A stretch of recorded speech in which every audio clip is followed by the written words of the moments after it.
Termasuk perbedaan Ar-Rahman dan Ar-Rahim adalah Ar-Rahman itu hanya dimutlakkan untuk Allah saja.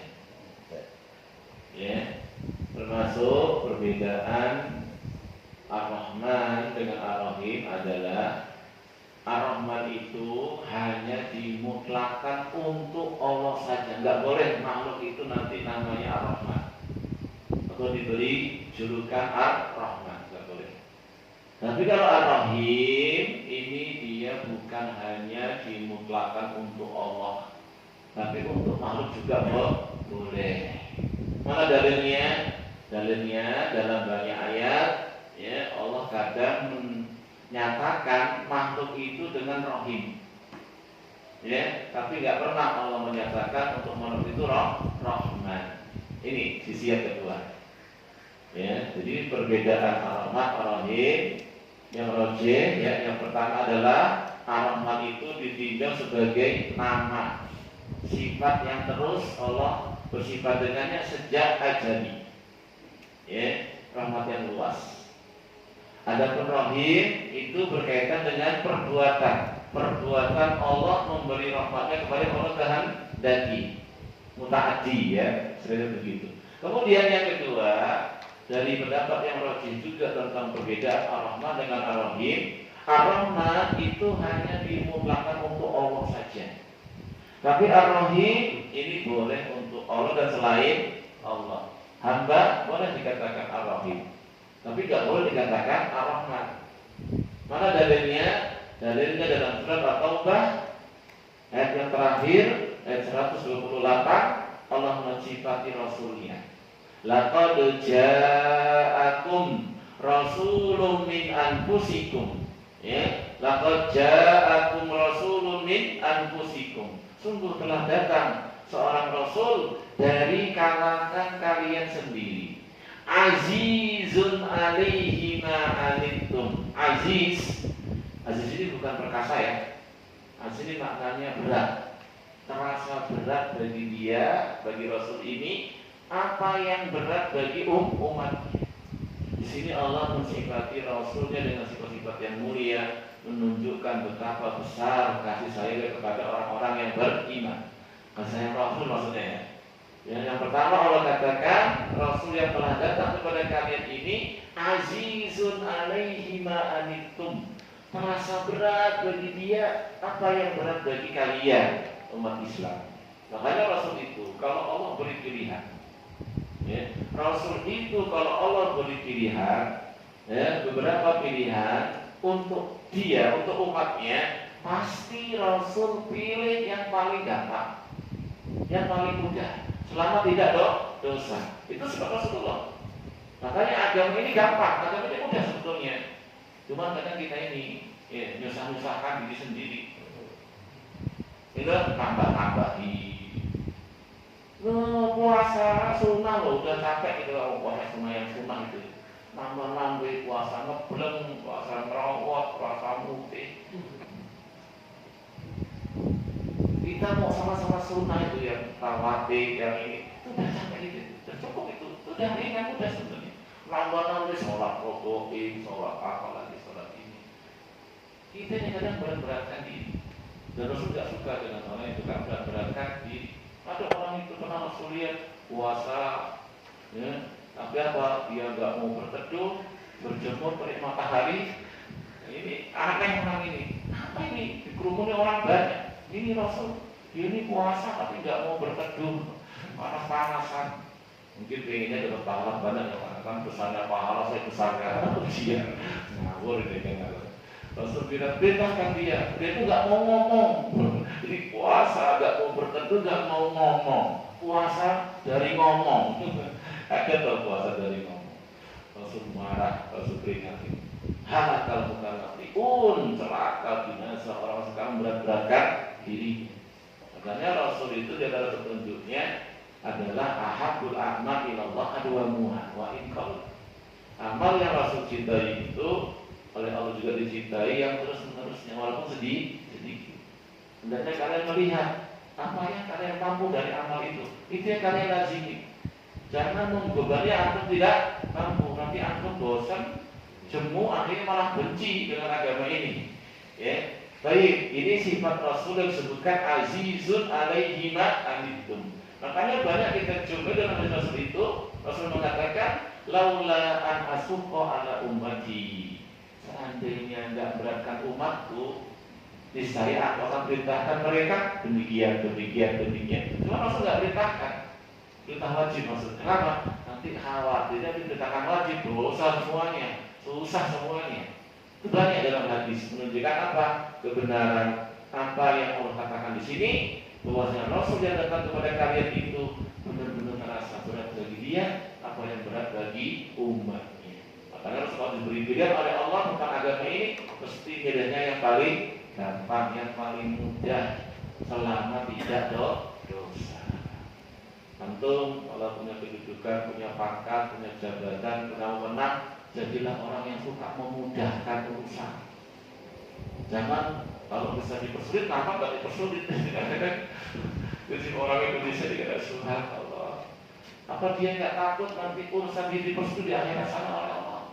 Gara-gara persulit kaum muslimin, buat ini, buat itu bisa selesai dari sehari. Oh, nunggu bolak-balik, kurang ini, kurang itu. Allah. Barang siapa kata Rasul memegang urusan orang-orang yang beriman, dia permudah, maka orang akan mudahkan urusan dari kiamat. Dan saya yang memegang kaum muslimin, dia bersifat keras, ya, kaku, ya, persulit, maka apa? Allah akan pesan urusan dia di hari kiamat. Cuman yang meskilah ini ada sampai ulangan, bahkan ada sini kepada ustaznya, ustaz jangan sulit-sulit ustaz, nanti aku dipersulit di hari kiamat nanti. Dua soalnya sekitar ramai ini lagi faedahnya. Ya kembali kepada pembahasan. Kemudian sifat berikutnya apa? Harisun alaikum, sangat semangat untuk kebaikan kalian. Ya, Rasul masya Allah, nggak kenal siang, nggak kenal malam, ya nggak kenal hujan, nggak kenal panas. Bagaimana umat ini jadi umat yang terbaik? Bagaimana jadi ahli surga yang terhindar dari azab sisa neraka? Sampai mau mati Rasul itu sebut-sebut umatku. Ya. Kemudian yang terakhir yang dari pembahasan kita, apa kata Allah? Bil mu'minina raufur rahim. Di sini Rasul dikatakan apa? Terhadap orang yang beriman, rauf rahim. Berarti rahim bisa dimutlakan untuk Allah, bisa juga untuk manusia. Adapun rahman tidak ada. Nah, inilah dia perbedaan yang rajih yang kedua. Ar-Rahman itu hanya dimutlakan untuk Allah. Adapun Ar-Rahim boleh untuk Allah dan selain Allah. Di sini ada pelajaran bagaimana seorang yang punya nama Ar-Rahman diganti. Tidak boleh. Dan banyak ya, karena bukan cuma orang, tapi ada masjid Ar-Rahman, ada jalan namanya jalan Ar-Rahman. Nah ini semuanya melanggar dalam pembahasan kita. Ar-Rahman itu hanya dimutlakan untuk Allah. Nanti dalam pembahasannya pembahasan sifat, ada nama-nama Allah itu yang memang hanya dimutlakan untuk Allah saja. Gak boleh yang lainnya bernama dengan nama tersebut, termasuk Ar-Rahman. Nanti ada nama-nama Allah itu bisa dimutlakan untuk Allah, bisa juga untuk makhluk. Ya. Itu. Nah, nanti kalau nama itu termasuk nama-nama Allah yang hanya dimutlakan untuk Allah, inilah dia nama yang tidak boleh seorang hamba bernama dengannya. Tapi kalau ada nama itu memang secara dalil hujahnya itu dimutlakan untuk Allah juga selain Allah, ini baru ya boleh. Aziz, nama Allah bukan Al-Aziz, nama Allah. Tapi dalam Quran banyak disebut Al-Aziz, bukan Allah. Berarti apa? Al-Aziz boleh nama manusia, walaupun Al-Aziz juga nama Allah. Termasuk tadi, siapa namanya? Rahim boleh. Siapa namanya? Rahman? Nah, enggak boleh kalau Rahman. Rahim boleh. Aziz boleh. Termasuk yang dikatakan untuk Allah Ar-Rabbu. Apa Ar-Rabbu? Yang punya sifat rububiyah. Ya. Gak boleh manusia namanya Rabbun, Ar-Rabbu, gak boleh. Karena Ar-Rabbu termasuk nama yang hanya dimubakan untuk Allah. Termasuk yang hanya dimubakan Allah, Al-Khaliq. Al-Khaliq, pencipta. Ini hanya dimubakan untuk Allah, gak ada makhluk. Nama Al-Khaliq nama saya pencipta. Ini gak boleh. Karena Al-Khaliq hanya untuk Allah. Dan nanti itu pembahasan masalah asma wa sifat. Pembahasan apa? Bolehkah seorang bernama dengan nama-nama Allah? Jawabannya tadi dilihat apakah nama itu hanya dimulakan untuk Allah saja, ataukah boleh juga dimulakan untuk selain Allah. Kalau boleh, dan silahkan bernama dengannya. Tapi tetap beda. Aziznya kita sama aziznya Allah tetap beda. Rohimnya kita dengan rohim tetap beda. Cuma lafadznya ini boleh dipakai gitu loh. Ada pun malah tetap beda. Iya. Aziznya Allah beda dengan aziznya kita. Perkasanya Allah dengan perkasa kita beda. Ya, begitu. Al-Qawi kuat. Yang kuat, yang maha kuat. Ini boleh untuk makhluk. Sama namanya kuat. Namanya kuat. Qawi. Ya, silahkan. Tapi yang paling bagus, walaupun itu bisa dibukakan untuk selain Allah, yang paling bagus didahului kata Abdul Rahim, Abdul Aziz, itu lebih bagus. Karena di situ ada makna penghambaan kepada nama Allah. Sekalipun Aziz boleh nama tersebut. Hakim boleh nggak Hakim? Ada sahabat namanya Hakim. Malik boleh nggak Malik? Malik kan nama manusia boleh ya. Ada itu ya. Makhluk juga dikatakan disebutnya dengan Malik. Jadi nanti ada nama-nama itu hanya dimutlakkan untuk Allah. Ada nama-nama itu tidak boleh dimutlakkan kecuali hanya yang pertama hanya untuk Allah, kedua untuk Allah, untuk makhluk tidak boleh. Ini nanti berkaitan dengan bolehkah memberi nama makhluk dengan nama Allah. Jawabannya tadi, kalau nama itu hanya dimutlakkan untuk Allah nggak boleh. Contohnya Ar-Rahman di pembahasan kita. Jadi kalau Ar-Rahim boleh begitu. Yang lainnya contohnya Aziz, Al-Aziz, Al-Hakim, ya. Ada orang namanya Hakim, sahabat namanya Hakim Ibn Hizam. Rasulullah ganti itu sahabat tadi namanya, ya. Dan yang lain-lain pembahasan nama. Alhamdulillah selesai pembahasan Bismillahirrahmanirrahim. Dan saya ingatkan lagi Ar-Rahman Ar-Rahim, sifat rahmanya Allah itu sempurna. Ya, sudah kita bahas kemarin, Allah lebih pengasih, Allah lebih penyayang daripada seorang ibu kepada bayinya. Rahmatnya Allah luas sebagaimana ilmunya. Ada nggak tempat yang nggak diilmui oleh Allah? Ada nggak tempat yang luput dari ilmunya Allah? Nggak ada. Demikian pula rahmatnya. Mencakup segala sesuatu. Mengapa? Karena Allah pernah menggandeng antara ilmu dengan rahmat dalam sebuah ayat, yaitu tentang doanya malaikat pemikul arsy, di mana mereka mengatakan Rabbana wasi'ta kulla syai'in rahmatan wa ilma. Malaikat penjaga arsy, pemikul arsy, sebelum berdoa mereka bertawasul dulu dengan menyebut kemuliaan Allah, yaitu nama dan sifatnya. Mereka mengatakan Rabbana, wahai Rabb kami, ini tawasul dengan nama Rabb. Kemudian wasi'ta kulla syai'in rahmatan wa ilma. Rahmat dan ilmumu telah meliputi segala sesuatu. Rahmat dan ilmumu telah meliputi segala sesuatu. Tidak ada sesuatu pun kecuali dalam ilmu Allah. Sebagaimana demikian, tidak ada sesuatu bersama. Di situ ada ilmunya Allah. Demikian pula tidak ada sesuatu pun kecuali di situ ada rahmatnya, Allah. Sampai neraka sekalipun, itu ada sisi rahmatnya juga. Karena ketika ahli neraka sudah masuk neraka semuanya, ahli surga sudah masuk surga semuanya, Ternyata apa? Masing-masingnya surga dan neraka masih tersisa tempat.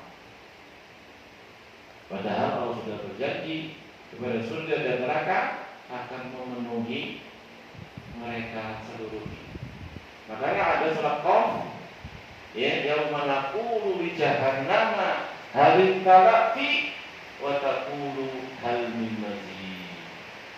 Pada hari kami bertanya kepada neraka jahanam, hal talati, sudahkah kamu penuh? Maka taqulu, neraka jahanam ngomong.